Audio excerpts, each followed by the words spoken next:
दोस्तों, आज मैं आपको एक प्यारी सी बच्ची की कहानी सुनाना चाहता हूँ। अगर कहानी अच्छी लगे लाइक करें, कमेंट करें, शेयर करें।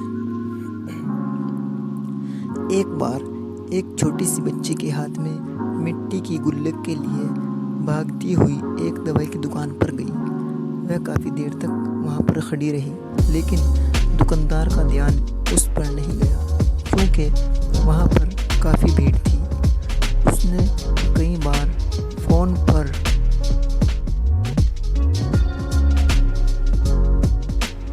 इनकमिंग का ध्यान नहीं दिया क्योंकि वहाँ पर भीड़ बहुत थी।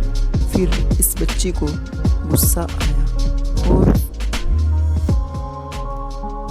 अपनी मिट्टी की गुल्लक को वहीं काउंटर पर जोर से रख दिया।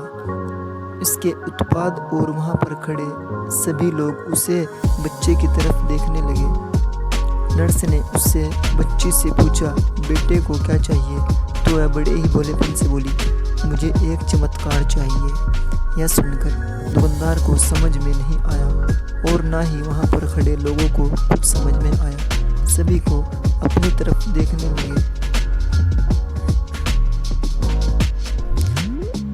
फिर उसने कहा कि बेटा, चमत्कार तो यहाँ पर नहीं मिलता। तो बच्ची को लगा कि वह उसे झूठ बोल रहा है। उन्होंने कहा कि मेरे गुल्लक में बहुत पैसे हैं, बताओ आपको कितने पैसे चाहिए? मैं आज यहाँ से चमत्कार लेकर ही जाऊँगी। अचानक काउंटर पर एक आदमी ने उससे पूछा कि बेटी को चमत्कार का क्या करना है। तब उस बच्ची ने अपनी कहानी बताई। अभी कुछ दिन पहले मेरे भाई के सर में बहुत तेज़ दर्द हुआ। मेरे पापा मम्मी अस्पताल ले गए। उसके बाद कई दिनों तक मेरा भाई घर नहीं आया। मैंने बहुत बार अपने पापा से पूछा, लेकिन उन्होंने मुझे कुछ नहीं बताया। वो बार बार यही मानती रहेगी कि वह कल आ जाएगा, लेकिन वह अभी तक घर नहीं आया। तभी मैंने देखा कि मम्मी रो रही थी और पापा उनसे कह रहे थे कि हमारे बेटे के इलाज और दवाइयों के लिए पर्याप्त पैसे मेरे पास नहीं हैं। अब कोई चमत्कार ही उसे बचा सकता है। जब मुझे लगा कि मेरे पापा के पास अगर पैसे होते तो क्या हुआ, मेरे पास तो हैं, इसलिए मैंने सभी पैसे जोड़े थे। वह सारे पैसे लेकर मैं इस दवाई की दुकान पर जाऊं ताकि चमत्कारिक खरीद हो सके। फिर उस आदमी ने बच्ची से पूछा, कितने पैसे हैं तुम्हारे पास? यह सुनते ही बच्ची ने गुल्लक तोड़ी और ज़मीन पर पटक कर उसे चुरा लिया और पैसे गिनाने लगी।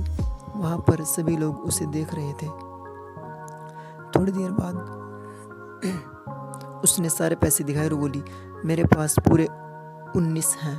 वो जो आदमी वहाँ पर खड़ा था वह थोड़ा सा मुस्कुराया और बोला कि अरे, तुम्हारे पास तो पूरे पैसे हैं, इतने ही तो आता है चमत्कार। यह सुनकर वह बच्ची बहुत खुश हुई और बोली, चलो मैं आपको अपने पापा से मिलवाती हूँ। बाद में पता चला कि वह आदमी कोई आम आदमी नहीं था, बल्कि एक बहुत बड़ा न्यूरोसर्जन था और उसने सिर्फ 19 रुपये में अपने भाई की सर्जरी कर दी।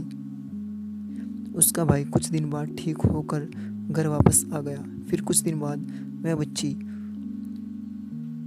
उसके भाई, उसके पापा और उसकी मम्मी के साथ बैठी हुई थी और बातें कर रही थी। तभी उसकी मम्मी ने उसके पापा से पूछा कि अब तो बता दो, यह चमत्कार कैसे किया? तब उन्होंने अपनी बेटी की तरफ देखकर कहा, चमत्कार मैंने नहीं, इसने किया है। तो यहाँ पर एक बहुत बड़ी बात है जो हम उस छोटी सी बच्ची से सीख सकते हैं। ज़िंदगी में कभी भी ऐसा होता है कि हमें कोई रास्ता नज़र नहीं आता और हम लोग हिम्मत हार जाते हैं। तब हमारे अंदर एक बच्चा होता है जो कोशिश करने से कभी पीछे नहीं हटता। वह हर अनुरूप को तैयारी में रहता है क्योंकि उसे ना शब्द समझ में आते। वह बच्चा जिसके लिए कुछ भी नामुमकिन नहीं, क्योंकि वह हर हाल में कोशिश करता ही रहता है।